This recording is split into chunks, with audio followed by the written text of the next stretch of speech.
우리 예수 그리스도 안에 있는 존재야. 우리 영적인 존재야. 하나님의 영광을 위해서 창조된 존재라고. 이 땅에 하나님의 영광을 드러내는 존재라는 이야기예요. 하나님의 생명을 드러내는 존재라고.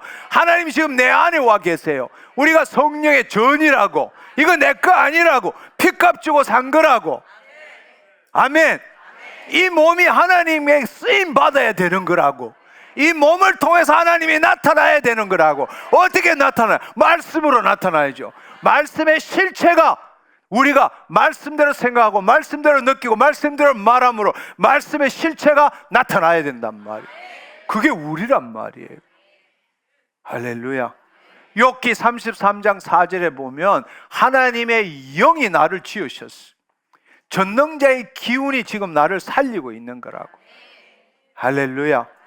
그렇습니다. 물과 성령으로 우리가 거듭난 자잖아요. 하나님 나라로 들어간 자잖아요. 할렐루야. 하나님 나라로 들어갔다면 이제는 우리는 하나님의 영광을 위해서 창조된, 다시 재창조된 예수 그리스도 안에 새로운 피조물이다 이럴 때 새로운 피조물이라는 것은 재창조된 존재라는 거예요. 저는 여러분이 이걸 정말 깨달았으면 좋겠어요. 오늘 이전과 이유가 달랐으면 좋겠어요. 이 우리가 만든 가공세계, 정신세계, 우리가 만든 개념으로 세상을 보고 세상은 이렇고 저렇고 자기 각자가 만든 그거는 다 이 자기의 의식이 만든 가공세계란 말이에요.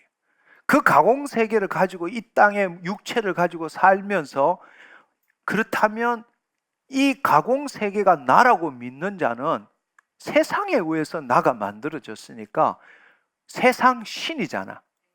마귀가 세상 신이잖아. 흑암의 권세잖아.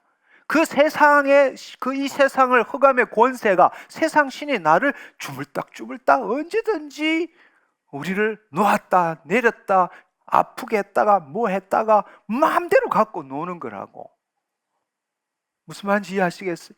근데 그 마귀한테 당하는 그거 해결하기 위해서 여기서 주여 외치고 헌금할게요, 헌신할게요, 말씀 볼게요, 제발 이렇게 살지 말라는 이야기예요.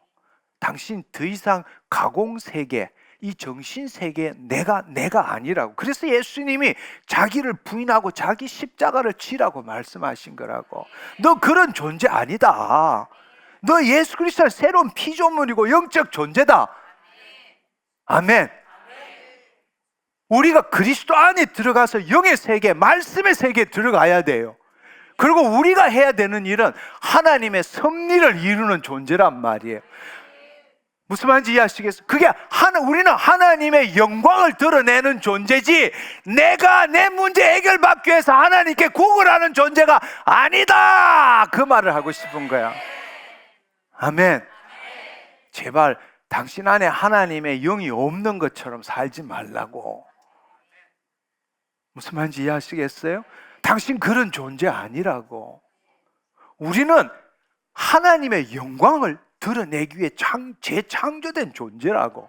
그 말은 하나님의 섭리를 이루는 존재지 하나님 영이 없는 우리가 거짓자로 나는 하면서 그 문제, 마귀들이 우리한테 공격해서 시달리는 질병, 가난, 고통 이거 해결하려고 주여 하는 존재가 아니라니까. 이제 거기서 벗어나야 되는 거예요. 할렐루야. 우리는 하나님의 영광을 나타내기 위해 재창조된 존재랍니다. 그러면 우리가 해야 될 일은 뭔가? 영의 세계, 말씀의 세계에서 하나님의 섭리를 이루는 존재라고. 지금도 하나님은 하나님의 섭리를 이루고 계세요. 그런데 하나님의 이 땅의 모든 일은 하나님 자녀를 통해서만 이루세요. 하나님 자녀를 통해서 하나님의 영광을 드러내신다고. 그러니까 대부분의 어떤 면으로 보면 우리의 기도가 하나님의 섭리를 막고 있는 거예요. 우리는 열심을 낸다 하지만 사실은 알고 보면 하나님의 섭리를 막고 있는 거예요. 내 생각, 내 감정으로 내 필요를 채우기 위해서 하니까. 그걸 없애면 하나님은 나를 통해서 그의 영광을 드러내시는데. 할렐루야. 내가 거짓자에서 벗어나서 그리스도 안에 있으면 하나님은 나를 통해서 하나님의 모든 것들을 나타내시기를 원하는데, 그때 그 일을 어떻게 이루느냐? 영이요 생미신 말씀으로. 우리가 그렇게 말씀으로 생각하고 말씀으로 느끼고 말씀으로 말할 때 그리스도 안에서 하나님은 그 섭리를 우리를 통해서 이루시는데, 우리는 거짓자 안에 들어가지고 기도한다고 자기 욕구, 자기 결핍, 자기 부족, 그거 해결하기 위해서 결국 하나님의 섭리를 못 나타나게 만드는 거예요. 너무 안타까운 이야기죠. 할렐루야. 네. 이제는 새롭게 기도합시다. 아멘.